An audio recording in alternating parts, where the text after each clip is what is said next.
Hi, I'm Greg Garcia. I'm going to tie a parachute Adams. Parachute Adams are a great fly. I have them in my box from about size 14s all the way down to, let's say 22s, maybe 24s from time to time.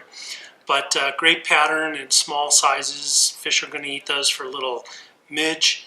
In larger sizes, they're going to eat any mayfly pattern that you're actually fishing for, whether it be a betas, PMDs, larger sizes. You could even tie them up for some green drakes, and normally they'll work pretty well. I'm going to change up the pattern just a little bit, in the wing, instead of using a traditionally a calf tail, we were going to use a synthetic material, which I think will make it a lot easier to tie for everybody. McFly in white. It's a synthetic that flares just a little bit, but also floats very well. So the first thing we're going to do is prep this McFly. So this is one strand I've cut out of the package, and if I just cut that in half, and you'll notice that it's twisted most of the time, so get a little brush, start from the outside and work in. You can work most of all of those little kinks out. You'll see here when I'm done that all of this will be going in the same direction. So it takes a little bit of time to prep ahead of time, and then that way you can get on a roll and tie a bunch of these. Now I'm going to use a size 16 hook today in a Tamco 100 or your favorite dry fly hook. But that strand, what I'm going to do is I'm going to divide that piece up. And I'll do that on this entire strand, so then I'll have enough flies to tie about 4 flies. Attach our thread right behind the eye. I'm going to bring my thread back about 2 eye widths back. Lay this post material straight down on top of the hook. Make a couple wraps, pull towards yourself, tighten it up. And at this point, I'm going to turn that perpendicular to the hook. Do 2 wraps from back to front, and then 2 runs from the back to front on my side. Then you can just stand these straight up. And then what we're going to do is run our thread right up the post. I'm going to go up about 2 eye widths. It's kind of my proportions I'm looking at. And then I'm going to come straight back down to the base. Oops, if you pull too hard, you can unwrap that. Make my wrap just to make sure that's tight on top. Now we're going to put our hackle on. And what I've done here is I've prepped the hackle, where I've pulled some fibers off the stem. And on a size 16 hook, I've sized these feathers so that they're about a size 18. So they're just slightly undersized.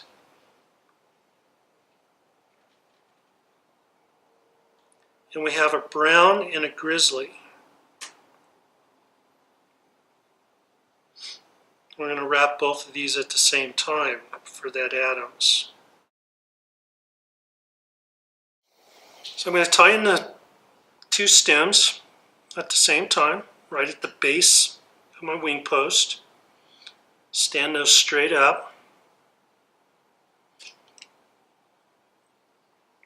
And then we're going to wrap up the post.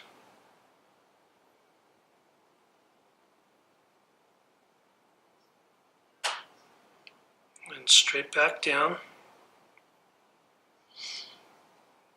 Make a thread lock there. Then I'm going to check and make sure that I have a little bit of stem here. If you can see, I don't have any fibers coming off of this post.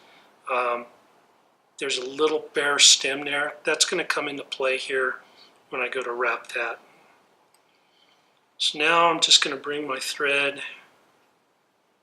back to right above the barb of the hook. And then Adams has two color hackles, both for the around the wing post and then also for the tails.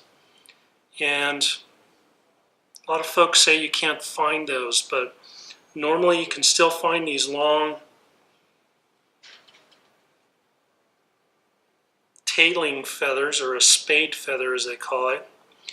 And normally you can find those. Here's one I picked off a little earlier. But you can see as I manipulate those feathers or fold them straight down how long and stiff they are. And where you find those on a neck is right on the very outside, but on the inside of that cape is where you're going to find those. Lots of them have been bred out of the birds, but you can still find a few in there. So what I'm going to do is grab one of these feathers, grab a hold of some fibers, and I'm just going to pull them right off the stem. Then I'm going to determine how long I want my tail. Now, typically a tail on a mayfly nymph is about the length of the body, or just a pinch shorter. So I'm going to use my hook as my measuring tool. So I got my fingernail up against my eye. I can see how long those are. Then in this hand I'm going to come and do fingernail to fingernail and lay those in at a 45-degree angle. Make a little, just really one wrap at this point. I can look at those tails and go, okay, those look pretty good. Maybe just a pinch too long.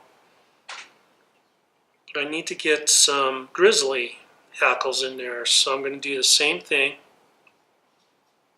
Bend down some fibers off the stem.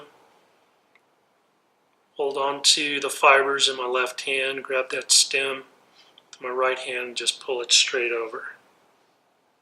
That keeps all those tips nice and even. So now I can just lay this right on top.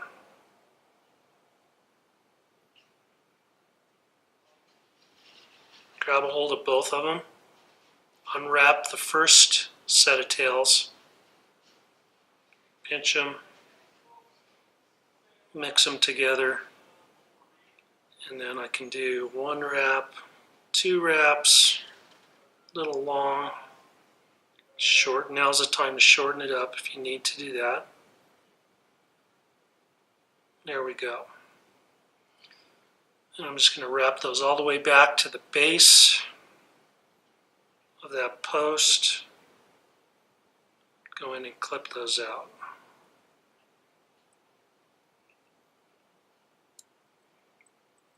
By wrapping them all the way up to the base, it also keeps my body nice and flat and consistent and bump free from any materials or dubbing that I'm going to wrap next.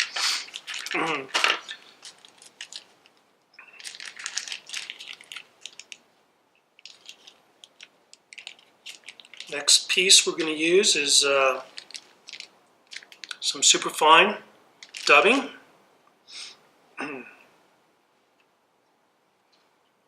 Pull the dubbing out of the package, and then I'm just going to kind of pull and stack, get everything going in the right direction.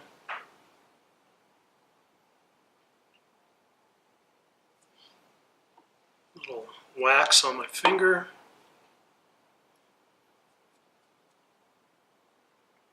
pull off just a little bit, spin that on.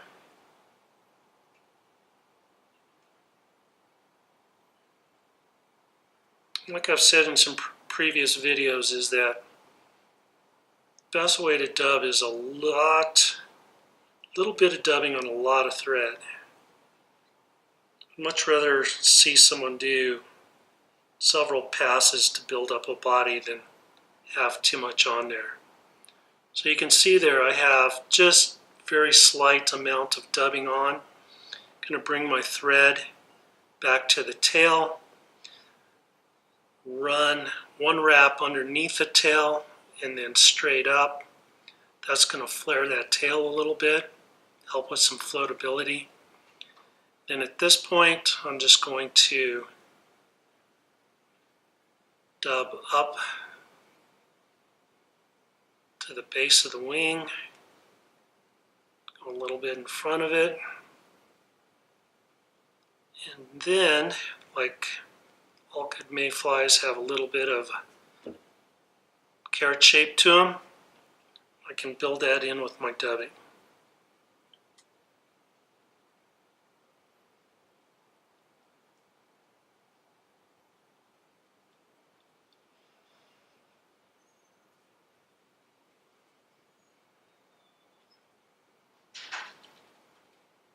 See how thin that is towards the tail, and then as we come back up towards the thorax, get a nice little slender taper.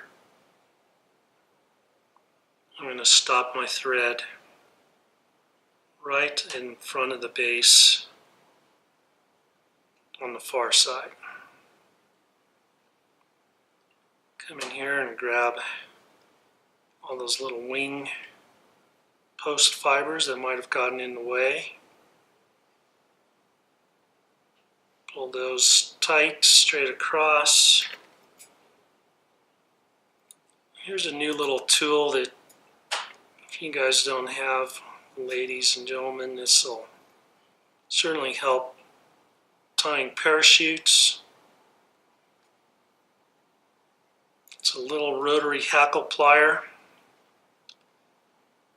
What we're going to do is make our first wrap right around the top of the base.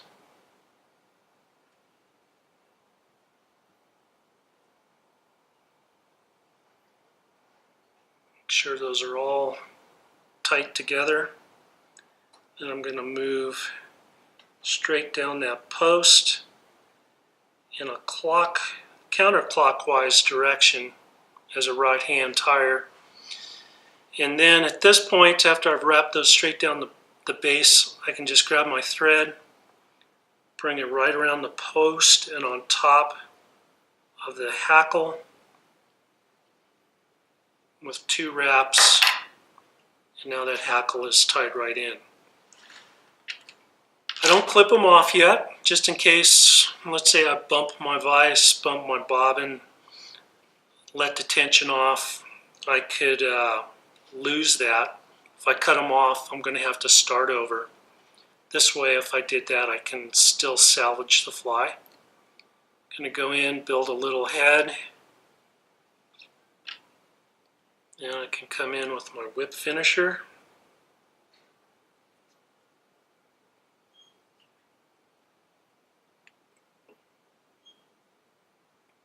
Pull the hackle out of the way so you don't trap anything down. 5 wraps.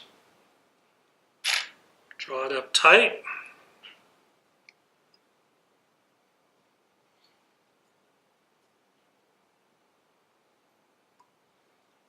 At this point, I can come in here.